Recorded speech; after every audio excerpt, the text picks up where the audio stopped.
مرحبا بكم في حكايات من المغرب. أنا هبة، وهنا تلقاو قصص مغربية مشوقة غريبة وواقعية، بعدها مضحك وبعدها كيحبس الأنفاس. كل قصة نحكيها بأسلوب بسيط وقريب لكم باش تعيشوا كل لحظة وكأنكم كنتوا فيها. إذا كنتي كتحب القصص اللي فيها العبرة التشويق والواقع المغربي فمرحبا بك في العائلة. ما تنسوش ديروا اشتراك وتفعلوا الجرس حيت الجاي أغرب. في هاد الحياة ماشي كلشي كيضحك في وجهك راه كيبغيك، كاينين الناس كيتقربوا لك غير باش يضربوك من اللور. انا عرفت هاد الحقيقة من بعد ما عشت واحد القصة اللي بدات بصداقة وسالات بمحاولة القتل. انا اسمي هند وعندي 22 عام، كنت ساكنة في مدينة صغيرة، طالبة في الجامعة، بنت عادية بحال اي وحدة. حتى دخلت حياتي نورة. تعرفت على نورة في الجامعة، كانت بنت زوينة، كتلبس مزيان، دايما ضحكة وكتبان طيبة بزاف. دازت بيناتنا واحد الكليكة ولات هي القريبة ليا، كتجي لدارنا، كنمشي لعندها، كنا كنشاركو كل شيء، الضحك، الهم، السر، حتى الحوايج. كانت كتقول لي انا وياك بحال الخواتات وماشي غير صحابات، وانا تيقتها، ما عمري شكيت فيها. مع الوقت لاحظت انها كتحاول تقلدني في كل شيء، طريقة اللباس، طريقة الكلام، حتى الضحكة ديالي.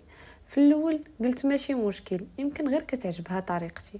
ولكن ملي بداو الدراري كيهضروا معايا قدامها كانت كتبدل وجهها، كتحاول تشتت الانتباه ولا دير شي تصرفات باش تاخد تركيز ليها.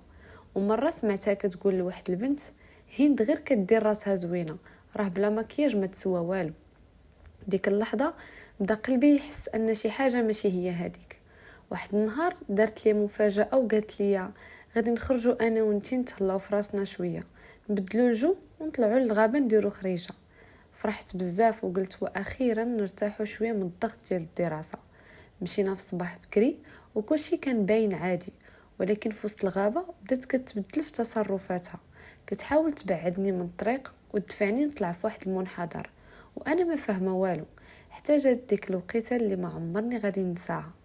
نورا شدتني من كتافي وقالت لي بصوت مخنوق: انتي خديتي كلشي، خديتي الناس، خديتي الاهتمام، وانا ضلك اليوم غادي نصفيها لك.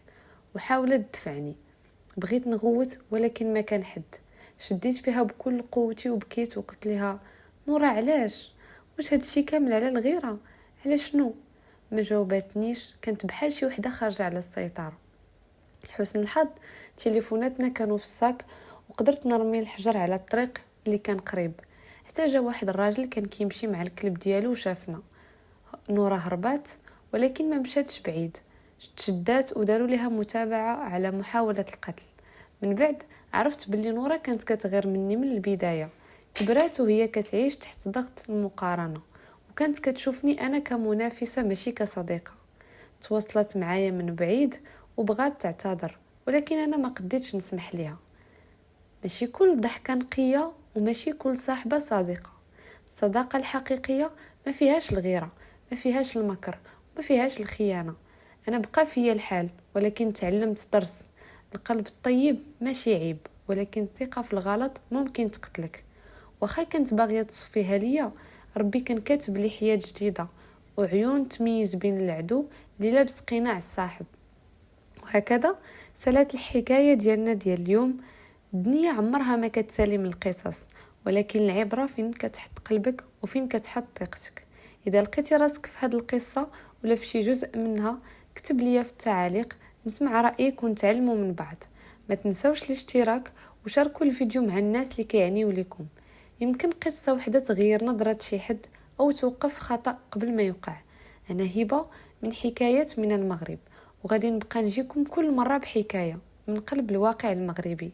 حتى الفيديو الجاي خليو قلوبكم واعية وعقولكم صاحية.